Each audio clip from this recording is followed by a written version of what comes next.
Hello, friends, and welcome to the Exams Made Simple. And we are back again with the Hindu Complete Newspaper Analysis for 3rd of January 2023. 3 जनवरी 2023 का the Hindu newspaper analysis देखेंगे। शुरू करने से पहले मैं आपसे सिर्फ एक रिक्वेस्ट कर सकता हूं कि please do like the video. अगर आपको कंटेंट अच्छा लगता है तो कंटेंट अच्छा लगने पे ही लाइक करिए, लेकिन लाइक ज़रूर करिए, है ना। ऐसा मत करिए कि मत करें, और आपके कारण ही हमारा कंटेंट जो है वो आगे जाएगा। अगर आप लोग सपोर्ट नहीं करेंगे तो ऑब्वियस सी बात है फिर हमारा भी मोटिवेशन कहीं ना कहीं ख़त्म होता है। तो प्लीज़ डू दैट। स्टार्ट करते हैं सबसे पहले आज के सवालों के साथ, जिनके जवाब आपको देने हैं।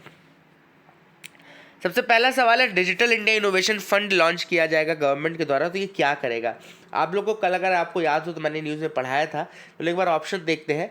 Digital India innovation fund launch किया जाएगा, ये करेगा सपोर्ट क्लाइमेट रिलेटेड एक्टिविटीज़ को, सपोर्ट करेगा एग्रीकल्चर सेक्टर को, सपोर्ट करेगा डीप टेक स्टार्टअप्स को, या सपोर्ट करेगा एजुकेशन ऑफ फीमेल चाइल्ड को।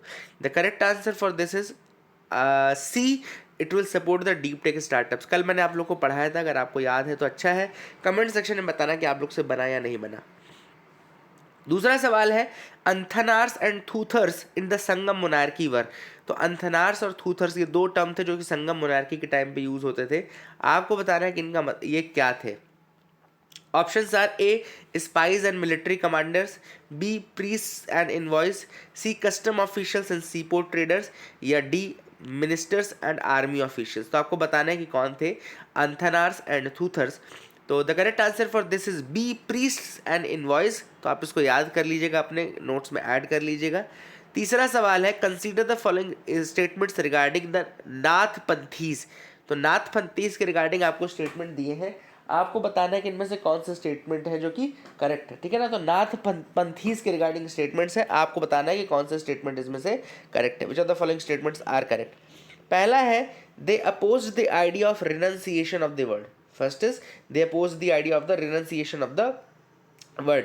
Second is they became particularly popular among the low caste, ठीक है ना। तो ये लो कास्ट के उसमें पॉपुलर थे, दूसरा स्टेटमेंट कह रहा है।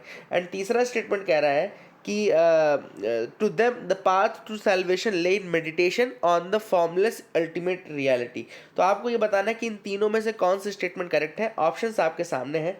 Options are 1 and 2, 1 and 3, 2, 3 and 1, 2, 3। I hope आप इसको अटेम्प्ट करेंगे। तीनों क्वेश्चन, ये क्वेश्चन ऐसे यूपीएससी ने पूछा हुआ क्वेश्चन है, तो ये मैं आपको पहले बता दूं। Correct answer for this is 2 and 3।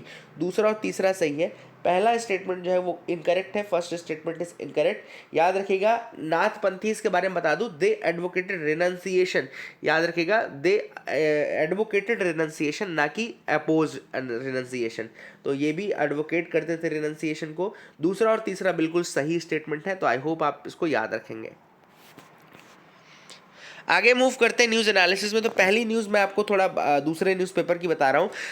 Crochet ने ज्वाइन कर लिया है यूरो और सेंजन एरिया को। तो क्रोशिया ने यूरो जोन को ज्वाइन कर लिया है एंड सेंजन एरिया को भी ज्वाइन कर लिया है। Now this a very historic year for Croatia as it joins the euro Schengen area. And ये टाइम्स ऑफ इंडिया की न्यूज़ है वैसे। Croatia has switched to the European currency now, the euro, and it has joined Europe's border-free Schengen area zone also.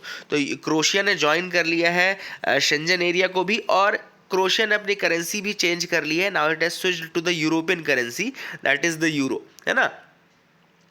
वैसे crochet जो था ये European union का हिस्सा ऑलरेडी था 2013 से, and it become 27th country to join the Schengen area now, and 20th to adopt the euro currency. 20th country बन गया है Croatia to adopt the euro currency, and 27th to join the Schengen area. Euro area आपको पता होना चाहिए क्या होना चाहिए। यूरो का मतलब होता है, यूरो एरिया का मतलब है euro zone. It is a block of the member states of the European union that have replaced there national currencies with the single currency that is the euro. तो euro area या euro zone का मतलब है ये वो countries हैं जिन्होंने अपनी करेंसी हटा करके अब यूरो को अपनी करेंसी मान लिया है, ठीक है ना। ऑब्वियस सी बात है, अगर आपको यूरो एरिया में आना है या यूरो जोन में आना है तो आपको कुछ क्राइटेरिया पूरे करने पड़ेंगे। कुछ इकोनॉमिक एंड लीगल कंडीशंस है, जैसे कि लो इन्फ्लेशन होना चाहिए, स्टेबल एक्सचेंज रेट होना चाहिए, ये सारी चीज़ें होनी चाहिए, उसके बाद ही आप स्विच कर सकते हैं। यूरो करेंटली ऑफिशियल करेंसी है 20 out of 27 European union member countries की। तो 27 यूरोपियन यूनियन मेंबर्स में से 20 की जो करेंसी है, ऑफिशियल करेंसी, वो यूरो ही है, ठीक है ना। क्रोशिया को भी काफ़ी बेनिफिट मिलेगा बिकॉज अब ऑब्वियसली बात है इसकी जो करेंसी है वो डिटरमाइन होगी from the European euro currency, है ना, जो कि काफ़ी स्ट्रॉन्ग है। यूरो अपने आप में बहुत ज़्यादा स्ट्रॉन्ग करेंसी है। एंड यूरोजोन का मतलब ये पहला एक्सपेंशन है आफ्टर ऑलमोस्ट 8 ईयर्स। 2015 में लिथुआनिया ने ज्वाइन किया था यूरोजोन को, उसके बाद अब ये है। शेंजन जोन क्या है, तो ये एक क्वेश्चन ये भी एक शेंजन एरिया या शेंजन जोन क्या है, तो Schengen area signifies a zone where European countries abolish their internal borders for free and unrestricted movement of people. तो शेंजन एरिया वो जोन है जहाँ पे यूरोपियन कंट्रीज एबॉलिश कर देते हैं अपने इंटरनल बॉर्डर्स को और फ्री मूवमेंट अलाउ करते हैं लोगों का from one country to another. ठीक है ना, तो याद रखिएगा 22 of the European Union's 27 states as well as Norway, Switzerland, Iceland and लिechtenstein प्लस ये है, मतलब 27 में से यूरोपियन यूनियन के 27 में से 22 countries plus Norway, Switzerland, Iceland और लिechtenstein अलग से भी ये मतलब 26 कंट्रीज थे जो कि शेंजन एरिया में थे। क्रोएशिया ने ज्वाइन कर लिया तो अब 27 हो गए, तो शेंजन एरिया में 27 है, लेकिन यूरोपियन यूनियन के 22 ही हैं। याद रखिएगा ये भी इंपॉर्टेंट है कि यूरोपियन यूनियन के केवल 22 ही मेंबर्स हैं, ओवरऑल 27 हो गए। ठीक है ना, तो I hope you got clarity regarding this news. Now let's move ahead with the front page. पहली सबसे इंपॉर्टेंट न्यूज़ है, Supreme Court majority ruling finds no flaw in 2016 demonetisation process. तो 2016 की जो डीमोनेटाइजेशन की प्रोसेस थी उसमें 4-1 का जजमेंट हुआ है, 4-1 का जजमेंट हुआ है। 4 लोगों ने कहा है कि कोई उसमें डिस्क्रिपेंसी नहीं थी, लीगली भी कोई डिस्क्रिपेंसी नहीं थी और मेलाफाइडी इंटेंशन भी नहीं था, तो कुछ भी इस तरीके का नहीं था। प्रोपोर्शनैलिटी टेस्ट को भी ये पूरा करता है। तो 4:1 के जजमेंट से गवर्नमेंट के फेवर में सुप्रीम कोर्ट ने फैसला किया है। केवल एक डिसेंटिंग जजमेंट था जस्टिस बीवी नागरत्ना का। ओके, तो जस्टिस बीवी नागरत्ना जो कि हो सकता है कि first female chief justice of India बने, तो उनका केवल डिसेंटिंग जजमेंट था। एंड जो पूरा जो मैटर था वो आपका reserve Bank of India act का सेक्शन 26 सबसेक्शन 2 है। याद रखिएगा सेक्शन 20, मैं आपको लिख के दे देता हूँ, आप लोग इसको याद रखिएगा कि ये जो पूरा इशू चल रहा था डिमोनेटाइजेशन का, ये सेक्शन 26 सबसेक्शन 2 जो है ये आपका reserve Bank of India act RBI act का है और उसके अंतर्गत ही चल रहा था। अब देखो ये 26 सबसेक्शन 2 जो है ये पावर देता है सेंट्रल गवर्नमेंट को कि वो एनी सीरीज, उसमें जो टर्म लिखा हुआ है कि it can demonetise any series and ये जो एनी सीरीज है डिमोनेटाइज कर सकता है, but that will be on the recommendation of the Central Board of Reserve Bank of India, है ना। Central Board of Reserve Bank of India के द्वारा ही ये रिकमेंडेशन आएगा। ठीक है, तो हालांकि बाकी 4 लोगों ने कहा कि कोई दिक्कत नहीं थी, इसमें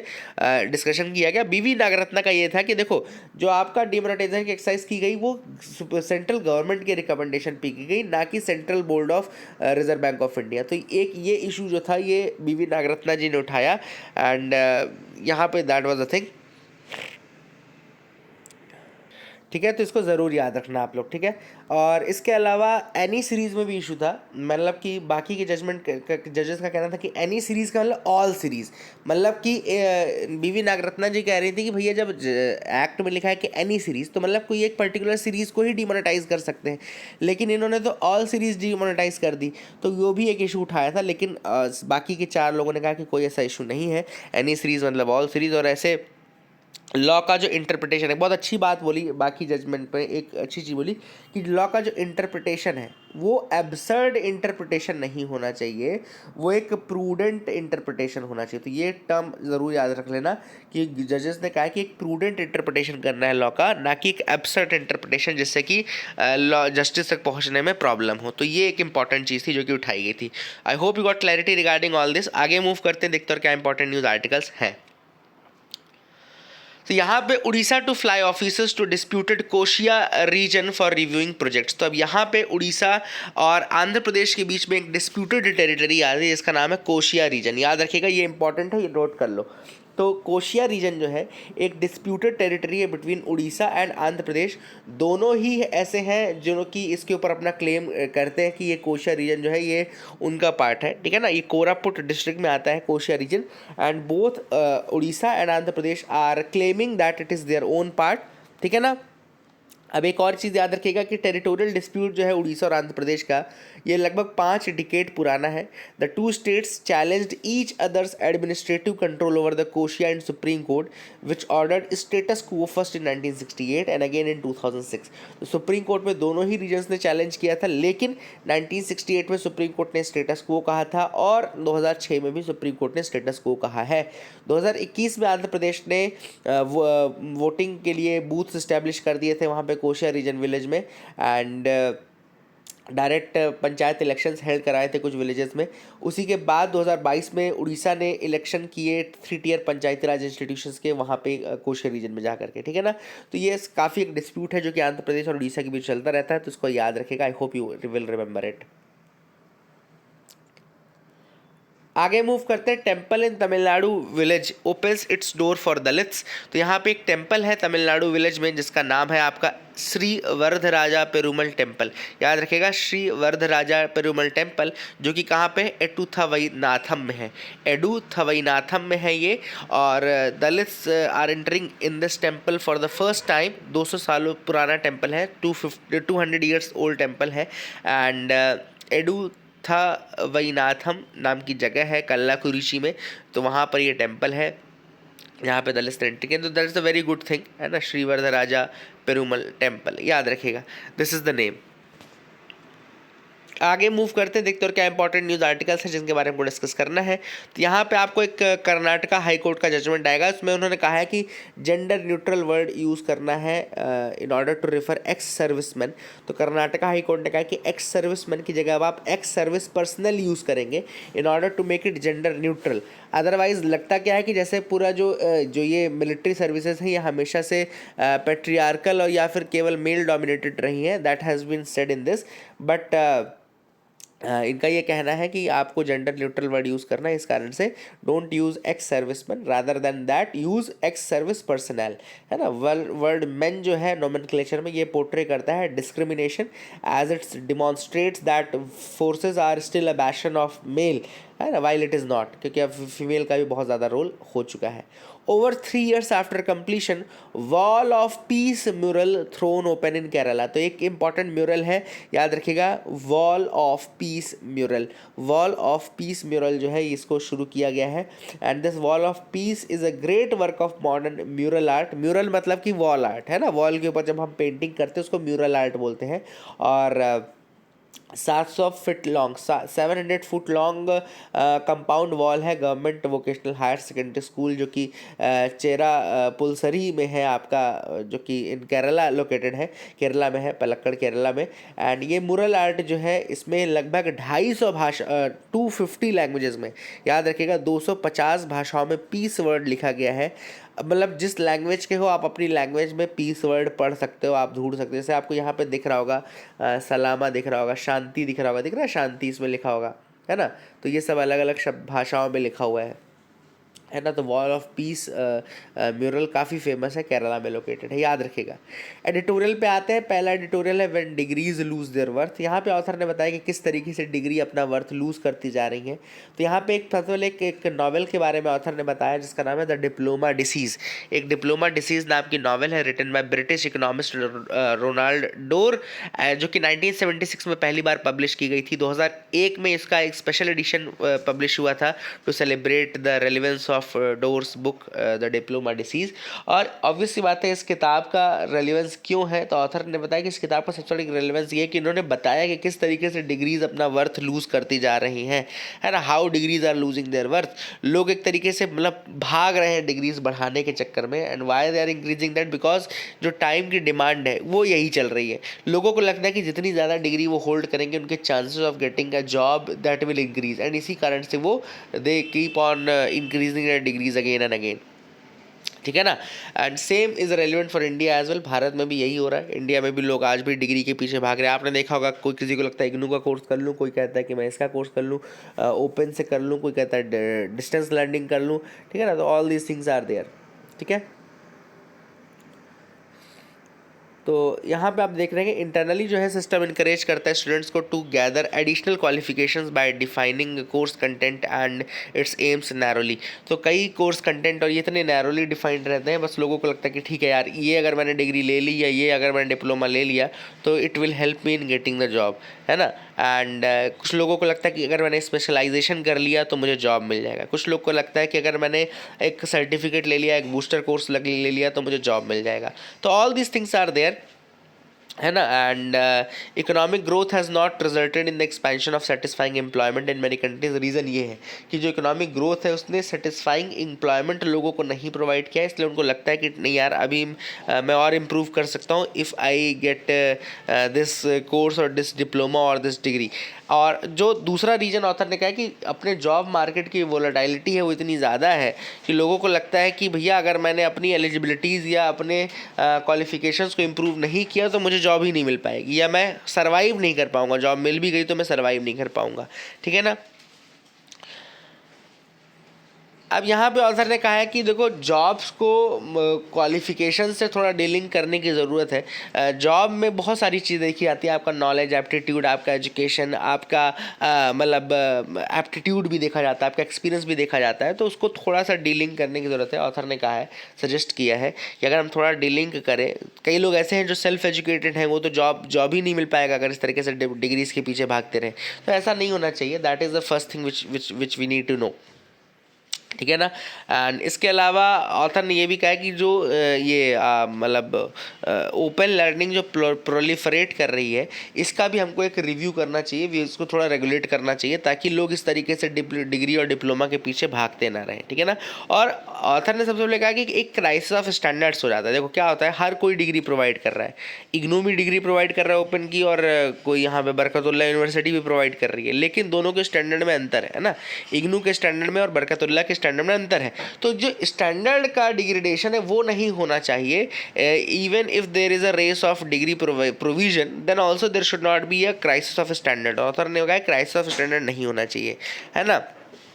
एंड ये स्टैंडर्ड फॉल अगर होता जाएगा तो ऑब्वियस सी बात है ना बच्चों को जॉब मिल पाएगी, they will keep on running behind the degrees and diplomas and courses and certificates, but all these things will be a futile exercise. ये सब फ्यूटाइल रहेगा, वेस्ट रहेगा, ठीक है ना। तो ऑथर ने ये सारी चीज़ें बताई। आई hope you got clarity regarding all this thing. यही पूरे आर्टिकल का सार है। दूसरा जो आर्टिकल है वो है टुवर्ड्स रिड्यूसिंग प्रिजन फुटप्रिंट। तो ऑथर ने यहाँ पे बात की, देखो यहाँ पे दो चीज़ों पे मेनली बात हुई है। ऑथर ने कहा है कि हमको प्रिजन फुटप्रिंट कम करने हैं। अभी दिल्ली एडमिनिस्ट्रेशन का एग्जांपल दिया है कि नरेला में उन्होंने एक नया प्रिजन खोलने की बात की है, और नया प्रिजन में फिर वो डीकंजस्ट करेंगे इधर उधर के प्रिजनर्स को ला करके। तो ऑथर ने कहा कि देखो आप नए प्रिजन्स खोलते जा रहे हो डीकंजस्ट करने के लिए। ऑथर ने कहा कि हम चाहते हैं एक ऐसा वर्ड जहाँ पे प्रेजेंस ही ना रहो। हालांकि काफ़ी ज़्यादा यूटोपियन, काफ़ी ज़्यादा आइडियल सिचुएशन है कि प्रेजेंस ही ना रहे, लेकिन ऑथर ने बात वही कही है। ऑथर ने कहा कि भैया हमको प्रेजेंस कम करने हैं, ना कि हमें प्रेजेंस बढ़ाने हैं। तो प्रेजेंस कम करने हैं, प्रेजेंस कम करने हैं, सारी चीज़ें कम करनी है। ऑथर ने यहाँ पे हालांकि कुछ फैक्ट्स हाईलाइट किए हैं कि बहुत सारे लोग ऐसे हैं जो लोअर कास्ट के हैं, इसलिए मतलब वो प्रेजेंस में हैं। कई लोग ऐसे हैं जो कि बहुत ज़्यादा गरीब हैं, इसलिए वो प्रिजन में है। तो ये कुछ रीजंस दिए ऑथर ने। तीसरा ऑथर ने कहा कि जो हमारा प्रिजन एक्ट है काफ़ी पुराना है। प्रिजन एक्ट अभी भी 1894 का यूज़ हो रहा है, और 1894 में उसमें कास्ट और कास्टिज़म काफ़ी ज़्यादा था, इस कारण से वो भी इम्पैक्ट हमको आज ही प्रिजन्स में देखने को मिलता है। तो 1894 का कास्ट एक्ट वो प्रिजन एक्ट था, ठीक है ना। तो ऑथर ने ये सारी चीज हाईलाइट इशू किए हैं। इसके अलावा ऑथर ने सजेशन बताया क्या करना है अपने को। तो ऑथर ने कहा कि भैया प्रिजन्स को हमको कम करना है, इसलिए हमको कोशिश करने की हेल्थ हम बढ़ाएं, एजुकेशन बढ़ाएं, लोगों के हम स्टैंडर्ड बढ़ाएं ताकि वो गलत काम ना करें। हेल्थ एजुकेशन बढ़ाएंगे तो भी वो थोड़ा इन सब चीज़ों से दूर रहेंगे। तो ऑथर ने कहा हेल्थ एजुकेशन और स्टैंडर्ड ऑफ लिविंग को बढ़ाने पर फोकस करें।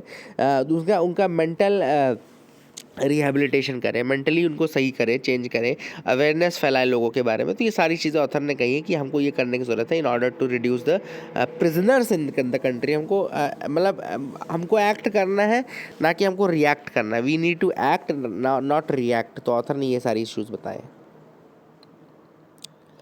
What is the new delimitation exercise by Assam. तो डिलिमिटेशन तो आपको वैसे पता होगा कि process of redrawing the boundaries of Lok Sabha and state assemblies होती है ना। एंड इसमें क्या किया जाता है कि based upon the census to ensure each seat has almost equal number of voters, her seat में इक्वल नंबर ऑफ वोटर्स रहे, इसके अकॉर्डिंग हमको डिलिमिटेशन करना है ना।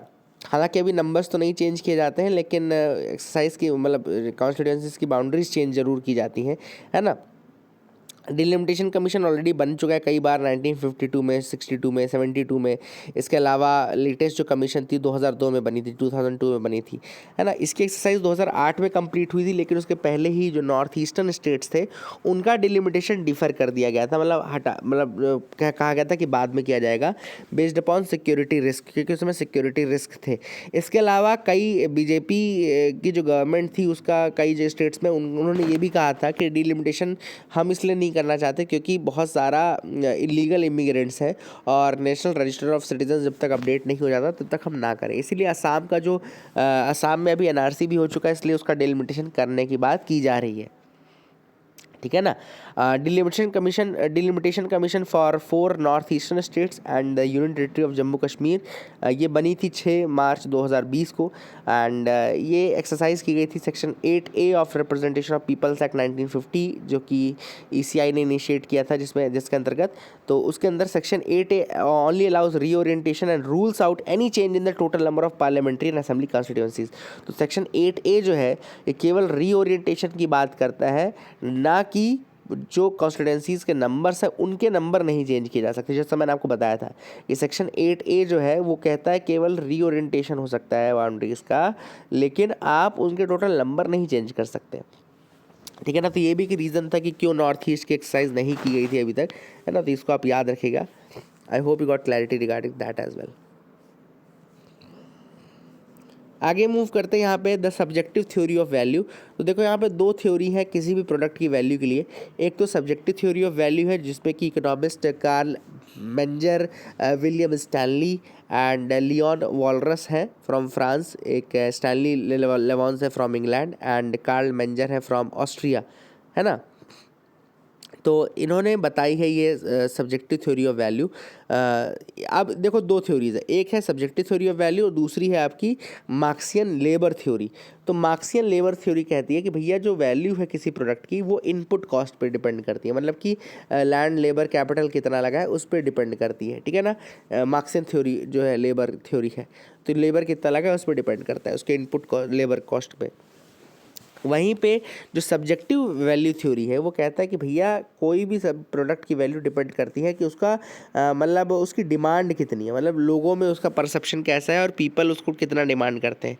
क्योंकि ऑथर ने कहा यहाँ पे सब्जेक्टिव वैल्यू थ्योरिस्ट ने ये बताया कि कई हाई प्राइस्ड गुड्स ऐसे थे मार्केट में जिनकी कॉस्ट ऑफ प्रोडक्शन बहुत कम थी, but still they were having large cost.